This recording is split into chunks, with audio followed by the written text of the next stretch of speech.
The card I got was Joan of Arc, the warrior of light. And it says, I have a steel-like faith in myself, and the angels armor me with conviction. The card's number 9. I've been pulling lots of 9s today. Not sure why. And it's September 9th too, but I've been pulling 9s all day. I don't understand what the point is, but Joan of Arc represents the power that we all possess when we're aligned with our calling. She is a legendary heroine in France for her role in the 100 Years' War. She was born in 1412 in France, and at the age of 13, she had a vision that would change the course of her life. She relates years later, in transcripts from her trial after being captured by the English, that she would have preferred to stay in her hometown, spinning wool. But the power of her vision and her belief in the truth of it compelled her to follow the voice she heard within her. The vision was of the Archangel Michael, accompanied by many angels.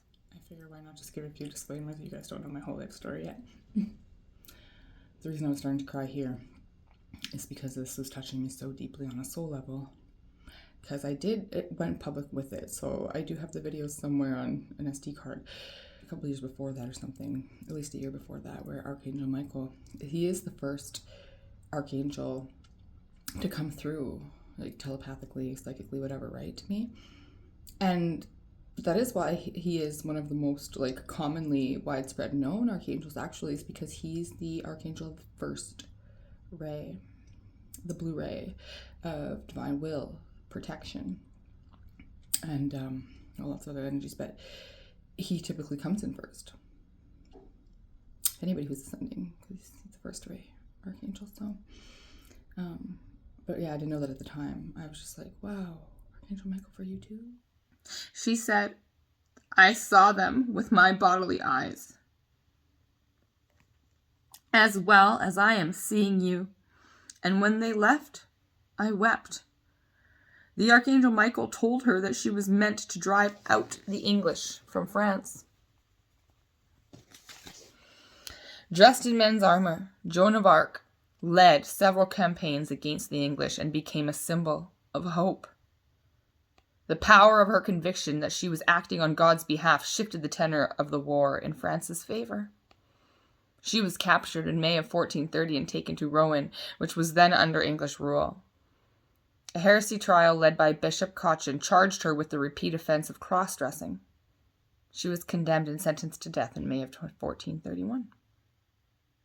25 years later, her mother, Isabel Rami, among others, demanded a retrial.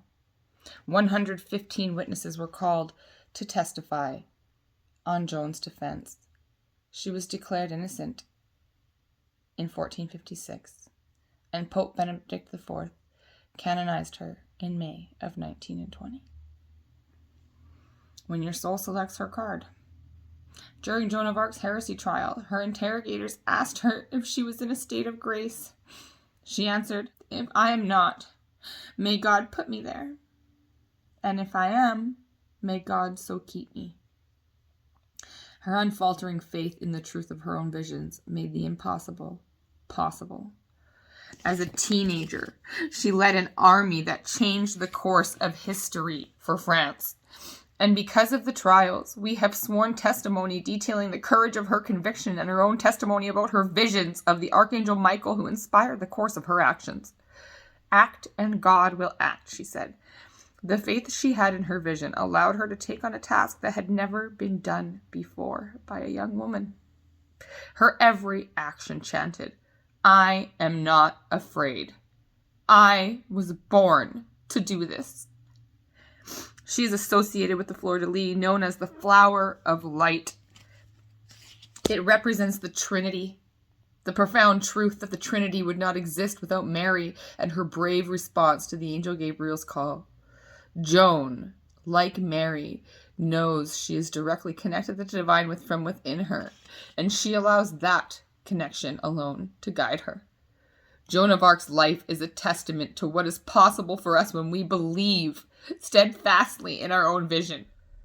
I made myself cry watching myself cry just now, editing this. Anyway. The reason I'm yelling at my friend about all these specific points is because like I am now kind of, I've shared my journey to the best of my ability, right? And to the best of my like comfort level as I was descending and shedding, you know, humanness, my 30 consciousness. I had channeled in the recent, past of that video, a lot of the stuff that I was reading about, right? I was like obsessed with the flower of light. I had come full public, and that's why I just moved, right? And was stepping into my full passion as this spiritually awoken, ascended master soul on earth, divine feminine twin flame, who was told by the archangels pretty damn fast as I awoke in and by the ascended masters that me and my twin flame do something that's fucking powerful for this world in this lifetime, something that's never been done before by humans. I still don't know like what the what is. I feel like it's supposed to be multiple things. And so I was just stepping into that, and like everybody was like, even after, everybody who knew me knew I was always, like a very bright, caring person. I obviously have my faults and had my faults more back then, but it was like all of a sudden like everybody was like, yeah, like fuck. And then when I very quickly, like I can do with anybody, proved that my psychic gifts are legitimate. Nobody wants around the girl that can know all their fucking dirty secrets. And that's funny because that's where the divine says joke's on all those assholes, because I don't care. And it's like, not that I don't care, it's just that I have actually resonated and have anchored the first ray energies. I've mastered those energies in multiple lifetimes, and that means so has my twin. The will of the divine protection. And so I don't even like consciously ever, which is why like to other people, they doubted my gifts. They didn't think I was powerful. They didn't think I was a witch. They didn't think I could do anything because I wasn't using my powers for personal gain like them.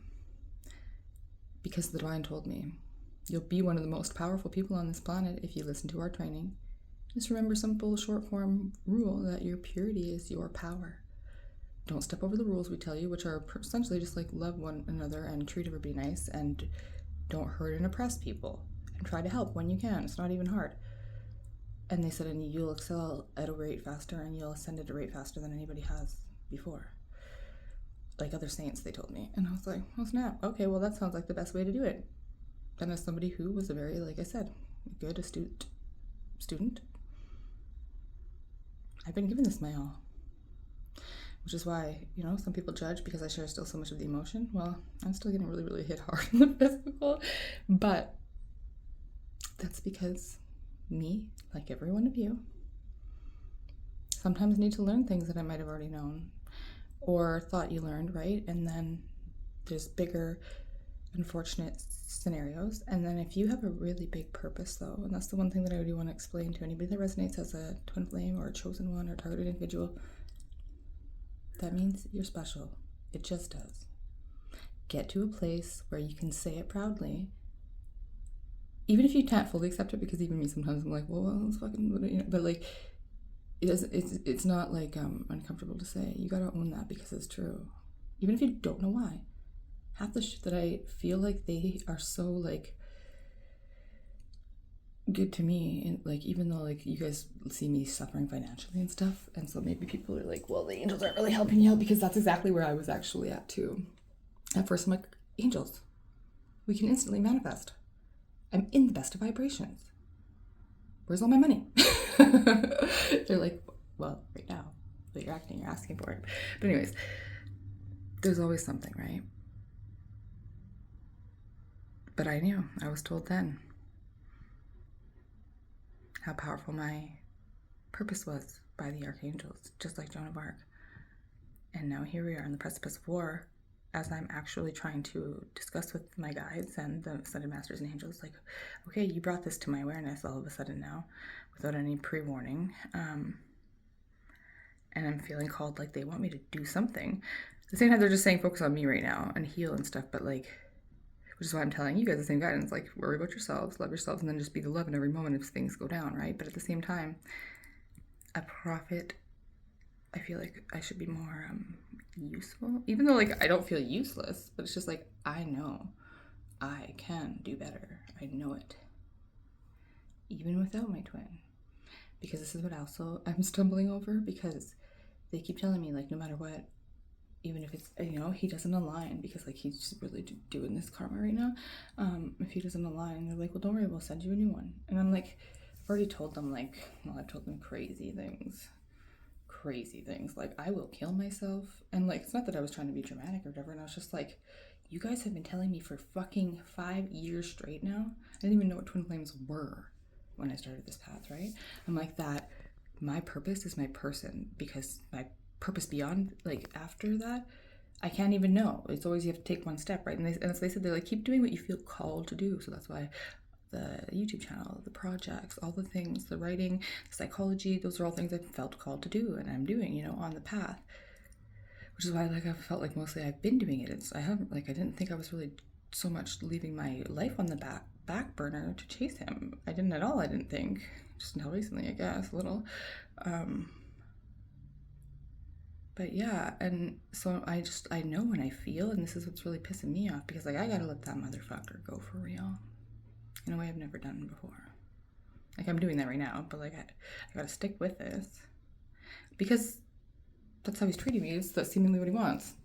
It's not what he's said. Hence, I ain't being fucking gaslit by him anymore. I was so in denial, I refused to even admit to myself that he was doing that to me. Like, I'm not dumb. I knew to some degree, but I'm like, no, he's me. And so we're not full-on narcissists. We are surrounded by demonic narcissists, but so we both, in our lower vibrations, myself included, that's why I have the high confidence, we need it. But in the negative vibes, they probably definitely a little bit more narcissistic, 100%, not gonna lie. And my twin had, like, I'm not gonna shit on him at all, because, like, I know that this is not even, like, his all fault, which sounds silly, like I'm taking all the blame off him. I'm not. He has his fair amount. And energetically, I think I'm one of the best ones to know exactly how much that is, based on, you know, circumstances.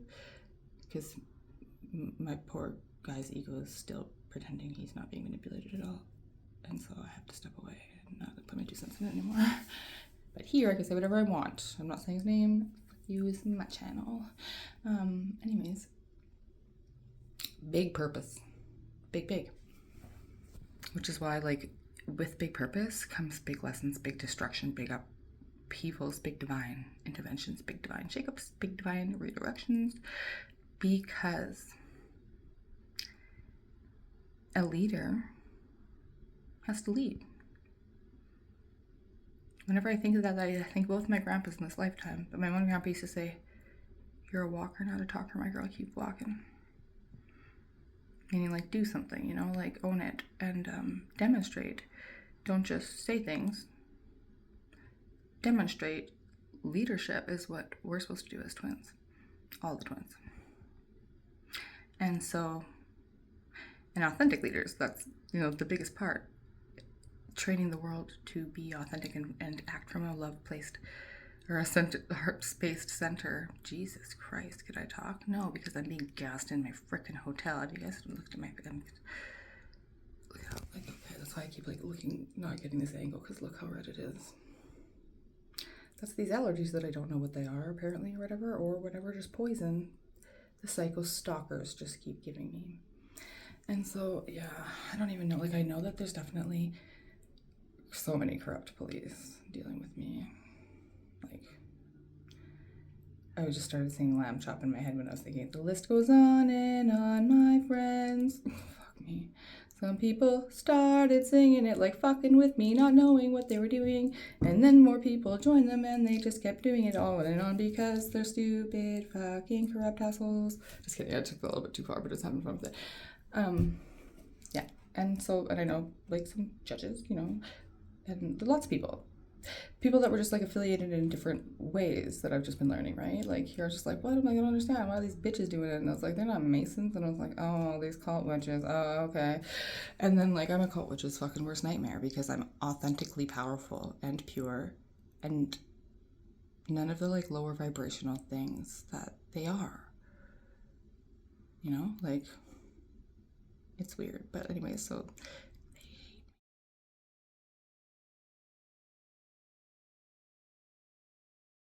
She asks for us to move beyond our fear, to act on our truth, and to do this with the confidence of knowing that our every step is flanked with angels. Soul voice meditation. What is the powerful vision for my life? An intention. I have a steel-like faith in myself. The angels armor me with conviction.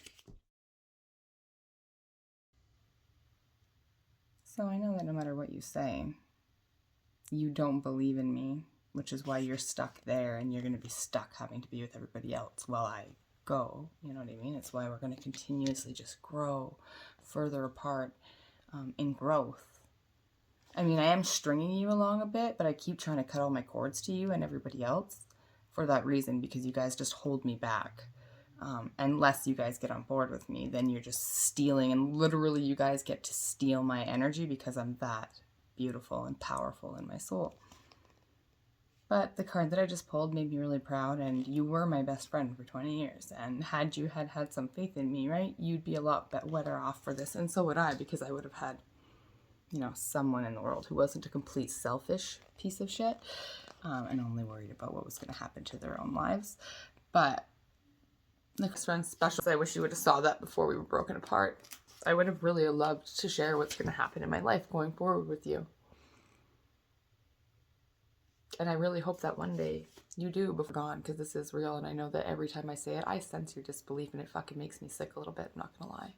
It's another reason why I had to leave. You were bringing me down more than anybody else with your disbelief, even if you don't admit it to me, because I'm fucking psychic. I fucking grow every day. It's in the history books too, by the way. Joan of fucking Arc. Sound familiar to you? So don't feel bad that I'm here alone, because you were supposed to be by my side, or at least help people believe in me. You didn't think that it helped people fucking disbelieve me to have my own best friend think I was fucking stupid? Sorry. Since it came out today, I guess they wanted you to know how I really feel. And I wanted you to see why you should have never ever doubted me. I'm gonna fucking make history, and you could have been by my side. Not that, you know, the glory is supposed to mean anything for you, but it's just the love that I thought that we had for each other. Because even if you thought I was wrong, you should have stood by me with a fucking torch and yelled at people who thought I was wrong, but you didn't. And I would have done that for you, and you goddamn well know it. Anyway, time's passed. Things changed. I am growing. This is real. And I do love you.